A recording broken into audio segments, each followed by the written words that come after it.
Number one story in the countdown tonight, Cruise, Scientology, and South Park. In a moment, a Rolling Stone editor got a rare inside look at the religion, along with the requisite bullying that followed. First, our correspondent covering this other war of the worlds, Jennifer London. In his movies, Tom Cruise is used to battling crime lords and alien invaders, but his latest fight finds him facing off with the four foul-mouthed cartoon kids from South Park. So you're not the prophet, huh? You made me look stupid. I'm gonna sue you too. Did the controversial Cruise use his Hollywood muscle to muzzle the show? In a sudden schedule change, Comedy Central decided not to repeat an episode ridiculing Scientology and Cruise's sexuality. Dad, Tom Cruise won't come out of the closet. Cruise allegedly wanted the episode pulled, or he wouldn't promote his new Paramount movie, Mission Impossible 3. The same corporation, Viacom, owns Paramount and Comedy Central.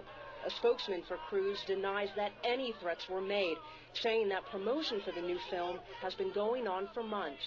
In another twist, Isaac Hayes, who played the character Chef, abruptly left the show, saying it goes too far mocking religion, including the Church of Scientology, where he and Cruise are members. A lot of people think that the fact that this episode was killed is more than just a coincidence. But I don't think there's any evidence that Tom Cruise had anything to do with this. South Park's creators Matt Stone and Trey Parker aren't so sure, releasing this somewhat wacky quote.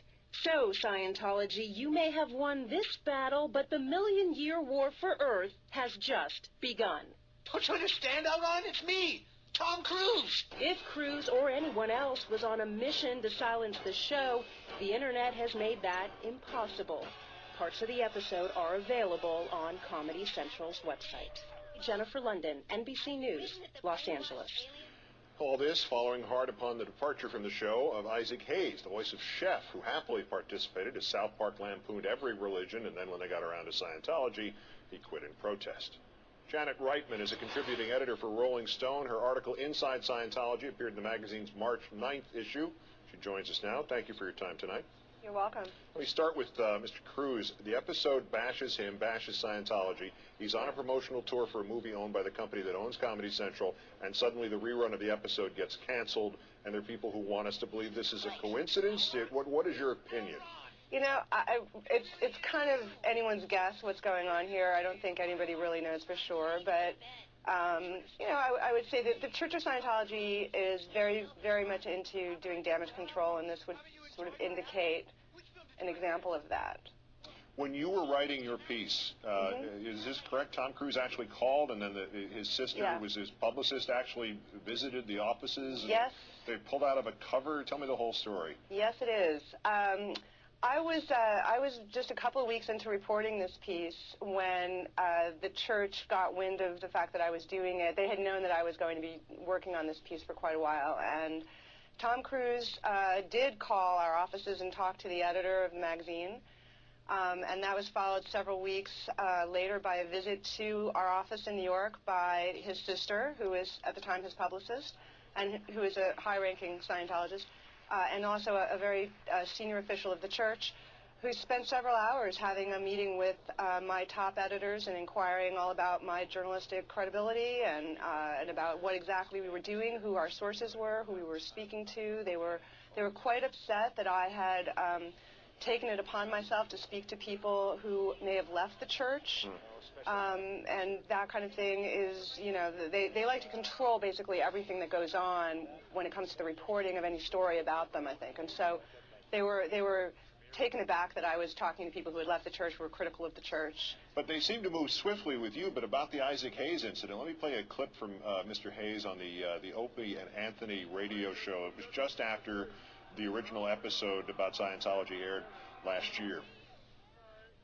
One thing about Matt and Trey, they lampoon everybody. Mm-hmm. And if you take that serious, then I'll sell you the Brooklyn Bridge for $2. So he didn't take it seriously when he acted in it or when it ran as of December of last year, but when there was a rerun, boom, he quits. Scientology gets mad. Does this religion, does it work that slowly? Is their TiVo backed up? Do they get outraged only after it gets delivered by Netflix? What's the drag time there? You know, I really couldn't tell you. I have a feeling that, and I'm just speaking, my own opinion here, but I really think that the church may not have understood quite the cultural relevance that a show like South Park has and the kind of staying power it has on the internet, and that might have, taken them aback a little bit and probably, been what took such a long time for them to react to this. But, they're people who, I honestly can't tell you. I don't know why Isaac Hayes said what he said. One of the things I do know is that many members of the church, were active members, including some celebrities, wrote to Rolling Stone after my piece came out. Some of those letters are going to be published in our upcoming issue, which will be on the stands at the end of this week. Mm-hmm. And many of those letters had an eerie similarity to them, actually. What a surprise that is. So, whether or not this was Isaac Hayes making a decision, whether it was the church encouraging Isaac Hayes to make this decision, I couldn't tell you, but I know that I received quite a lot of emails that sounded quite similar. We will draw our own conclusions about that. But lastly and quickly here, Sure. The statement from the producers of South Park. So Scientology, you've won this battle, but the million-year war for Earth has just begun. I'm just guessing this is not going to get a lot of laughs at Scientology HQ. No. They don't take that stuff with much of a grain of salt there at all. I think they take everything quite seriously. So. And you didn't see in your reporting. You never saw anything about Scientology and the jumping up and down on couches, right? That's not connected. That was just something else. That has nothing to do with that has something to do with Cruise, but not with Scientology. That's what they say. Well, one of the things is enthusiasm ranks very high in the Scientology tone scale. So I think they saw this as a positive. Let's put it that way. Somebody had to.